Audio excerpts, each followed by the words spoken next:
एक तरफ जहां आप विकास की बात कर रहे हैं, पलायन रोकने की बात कर रहे हैं, नेता प्रतिपक्ष कह रहे हैं कि दामाद आयोग बना दिया गया, नया नामकरण एनडीए का कर रहे हैं। देखिए, अब इस सब चीज़ पर कोई कमेंट नहीं करना है। पलायन की बात कर रहे हैं, हाँ, क्योंकि अब कौन बोल रहा है थोड़ा ये भी सोचिएगा। पार्टी का में कौन लोग हैं उनके, पार्टी में 4-5 के बाद ही किसी का नंबर आता है। सच्चाई यही न है भाई, 4-5 लोग हैं उसके बाद ही किसी का नंबर आता है कि नहीं आता है। तो इस पर कोई टिप्पणी करना उचित नहीं है। इतना मैं जरूर कहता हूं, जो मैं पलायन की बात कर रहा हूं, रोजगार की बात कर रहा हूं, तो थोड़ा आप लोग तो यंग हैं, ये भी चेक कीजिए ना कि लोग कब भाग गए यहाँ से, क्यों भाग गए, काहे उद्योग, यहाँ उद्योग तो था यहाँ पर, काहे उद्योगपति भाग गया, क्यों यहाँ से डॉक्टर और पढ़े लिखे लोग छोड़ छाड़ के भाग गए। जब किडनैपिंग और रैंसम का दौर चला यहाँ पर, वही उद्योग बन गया था, तब लोग भागे। ये तो नीतीश कुमार हैं जो 20 साल में बिहार का काया पलट किए, लोगों का विश्वास जगा है। जाकर के बिहटा में देखिए, जाकर के मुजफ्फरपुर में देखिए, जो औद्योगिक क्षेत्र है, किस तरह इन्वेस्टमेंट आ रहा है। सर, लॉ एंड ऑर्डर को लेकर भी उन्होंने कहा कि राक्षस राज आ गया, अब छोड़िए ना, गोली चल रहा है। अरे छोड़िए ना, उनसे राक्षस राज वो राज था, सबको पता है।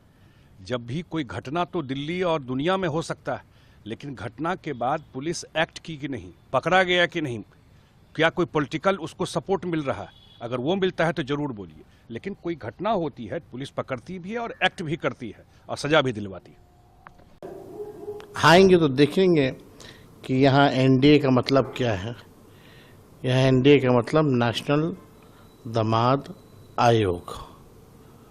सबके दामादों को तो आयोग में मोदी जी ने फिट कर दिया, सबको मंच में माला सम्मानित करेंगे।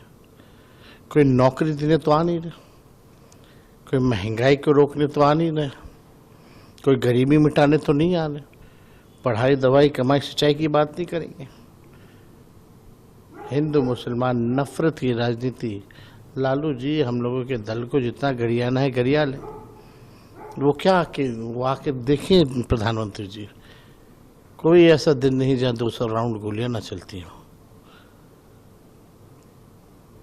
कभी प्रधानमंत्री जी आए, किसी पीड़ित के घर गए, पिछले बार भी आए थे पटना, रोड शो किया उन्होंने।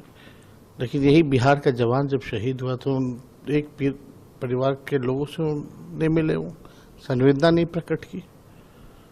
बिहार का लोग जब भी देश की सुरक्षा की बात आती है सबसे आगे खड़ा रहता है, पीछे नहीं रहता। क्या किया है, परिवारवाद को लेकर के गाली देते हैं, लेकिन उनके अलायंस में सब परिवारवादी भरे हैं, उनके पार्टी में सब परिवारवादी हैं। बिहार की एनडीए सरकार में 50% जो मंत्री हैं वो परिवारवादी हैं। आपने कहा नेशनल एनडीए मतलब नेशनल दामाद आयोग, तो किन के दामाद की आप बात कर रहे हैं? अब देखिए, मांझी जी के दामाद हैं ही, रामविलास पासवान जी के दामाद हैं, आप देखिएगा अशोक चौधरी जी के दामाद हैं, और अशोक चौधरी जी तो अलग ही है, वो तो कहते हैं आरएसएस कोटा भी है। अब हम तो जानना चाहिए भाई, एक तो बीजेपी कोटा है, यहाँ आरएसएस कोटा भी है। खुद तो अशोक चौधरी पे हम ज़्यादा बोलना नहीं चाहेंगे, क्या है वो बिहार की जनता असलियत उनकी जानती है।